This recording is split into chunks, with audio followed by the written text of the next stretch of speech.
자, 11월에 총리 국회가 추천하면 받아주겠다. 이때 받지. 왜 안 받아서 황교안으로 하여금 특검 연장 못하게 만들었느냐. 이런 주장과 또 이 주장에 대한 반박으로 지금 정치권이 시끄럽군요. 예, 그렇습니다. 그냥 이제 한 번 하고 넘어갈 줄 알았는데, 예. 국민의당 박지원 대표 지금 계속 이 얘기를 하고 있거든요. 예. 그래서 이 상황이 어땠는지 다시 한번 이제 따져보지 않을 수 없는 그런 네. 상황인데요. 예, 예.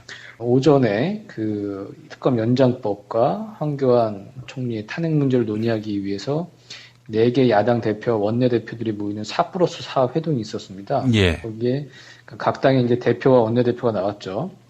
거기서 국민의당 박지원 대표가 이 얘기를 또 했어요. 뭐라고 했냐면, 우리는 이런 사태를 처음부터 예상했기에 선 총리 후 탄핵을 요구했다. 거부하신 분들의 책임을 묻지 않을 수 없고 그 책임을 면하기 어렵다. 지금 이렇게 얘기를 했거든요. 여기에 지금 정의당 심상정 대표가 이제 가만히 있지 않았습니다. 뭐라고 했냐면, 저는 견해가 다르다. 선 총리 제안은 박근혜 대통령의 탄핵을 피하기 위한 타협 아니었다.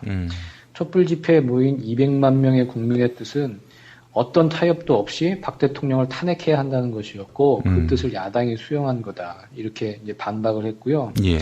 지금 국민의당 박지원 대표의 주장은 뭐냐면, 지금 황교안 총리가 버티고 있기 때문에 특검법도 지금 연장이 안 되고 이렇게 되는 거 아니냐, 뭐 이런 주장이잖아요. 예, 예. 그 부분에 대해서 심상정 대표는 뭐라고 또 반박을 했냐면, 정의당은 특검법을 발의할 때도 특검 수사 대상이 대통령이기 때문에 특검 연장 승인 권한을 대통령에게 주어서는 안 된다고 분명히 했다. 이렇게 강조를 했습니다. 예. 그러니까 특검법 제정, 협상 과정에서 문구를 제대로 만들었어야지, 거기에 지금 특검법을 잘못 만든 데 문제가 있는 거지, 황교안을 교체하고 교체하지 않고서의 문제가 아닌 거다. 지금 이렇게 반박을 하는 거죠.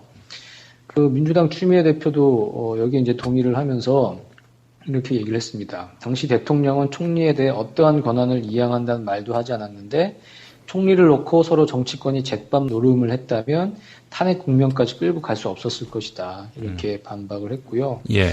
박지원 대표는 그럼에도 언성을 높이면서 이제 물러서지 않았어요. 그래도 그때 비박 의원들이 탄핵에 앞장섰기 때문에 그런 절차를 지키면서 질서 있는 퇴진과 박 대통령의 탄핵은 얼마든지 가능했다. 그렇지만 당시 모 대통령 후보는 혁명적 상황에 청소운운하면서 이것을 거절했기 때문에 오늘을 예측하지 못한 거다. 이렇게 얘기를 했죠. 여기서 말하는 모 대통령 후보는 문재인 전 대표를 얘기를 하는 거죠. 문재인이 아니었으면 그런 얘기를 꺼내기라도 했겠어요. 네. 결국 박지원 대표의 주장은 문재인 전 대표와 민주당의 판단 미스로 지금의 황교안 체제가 유지가 된 거고, 결국은 특검 기간 연장도 안 되는 거다. 지금 이 주장을 하는 건데요. 이거는 어쨌든 명백한 사실관계 오류, 왜곡이죠.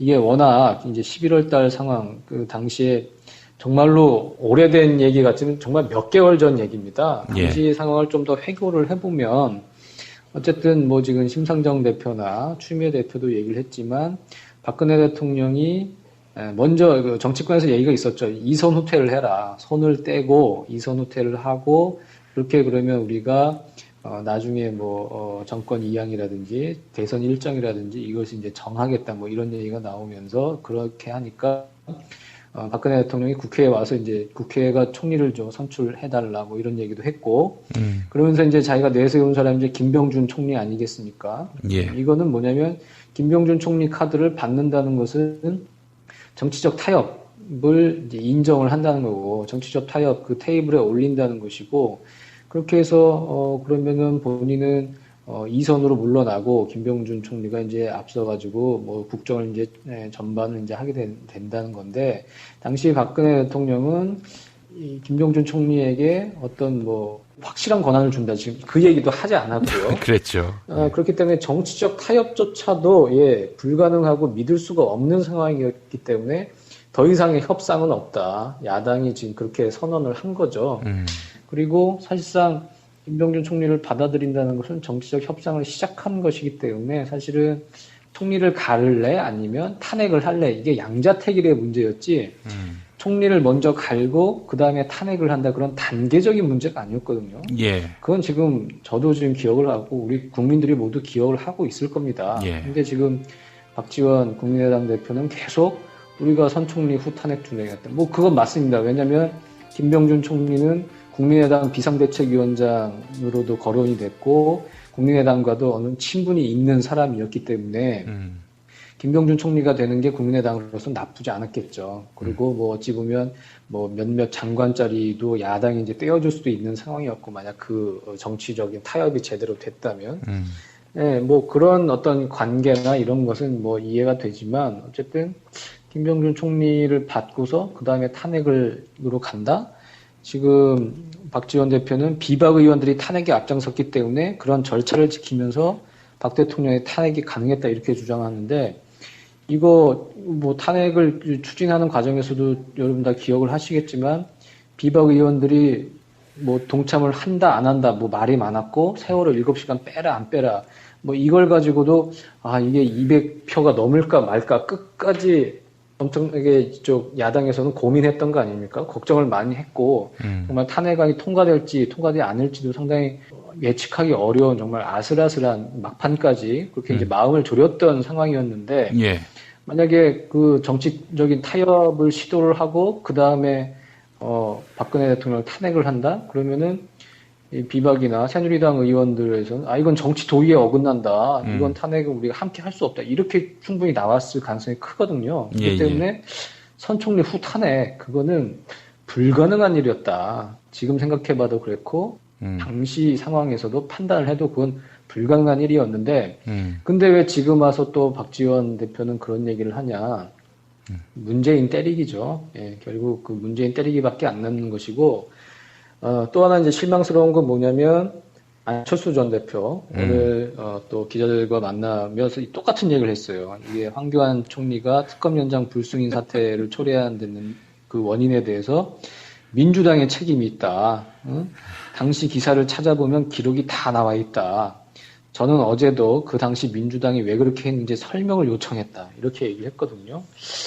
지금 뭐 일각에서는 안철수 전 대표가 박지원의 아바타 아니냐 이런 얘기까지 나오고 있는데 박지원 대표가 한 얘기를 지금 똑같이 지금 반복을 하고 있어요. 예. 본인이 생각이 있다면 다시 한번 비판적으로 수용을 하고 판단한 다음에 얘기를 해야 되는데 예. 이거 어찌 보면 사실 좀 말이 안 되는 얘기를 지금 똑같이 지금 반복을 하고 있거든요. 예. 그런 측면에서 안철수 전 대표는 이 부분에서 상당히 실망스럽다. 예, 그렇게 말하고 싶네요. 예.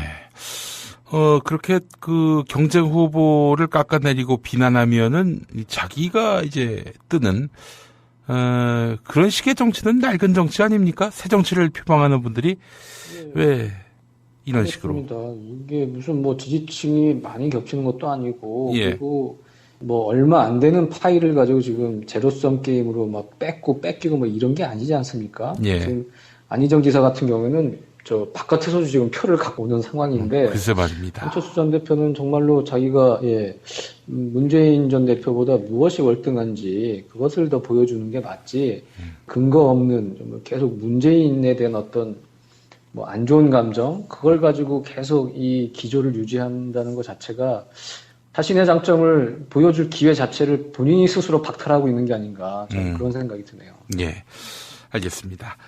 황교안 국무총리 국무회의에서 가짜 뉴스를 염려했는데 본인이나 거짓말하지 말고 진실을 얘기해야 하지 않겠나 이런 생각이 들더군요.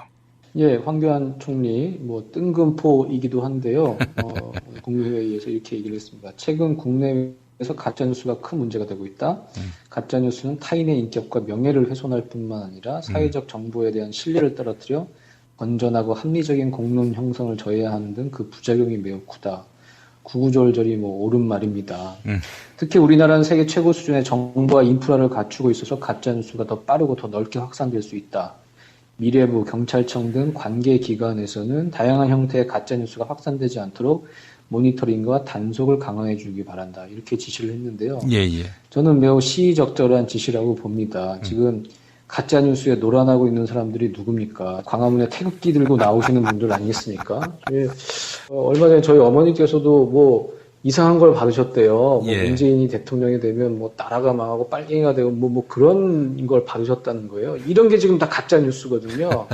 박근혜 대통령이 지금 억울하게 당하고 있다. 거짓 종편과 무슨 노중동도 다 한패다 뭐 이런 식으로 얘기를 하고 있는 것들 자체가 가짜 뉴스고 황교안 총리가 정말로 엄벌 의지를 밝혔으니까 가짜 뉴스를 정말 잘 때려잡아서요. 더 이상 그 페이크 뉴스, 가짜 뉴스에 선동되고 그래서 박근혜 대통령을 실드를 치고 예. 정말로 그렇게 내전 상황 운운하고 막 이렇게 좀 격한 반응을 보이지 않고 정말 이성을 찾을 수 있도록 사회 분위기를 좀 그렇게 잡아줬으면 마지막으로라도 그거라도 좀 애국한 심정으로 해줬으면 하는 바람입니다.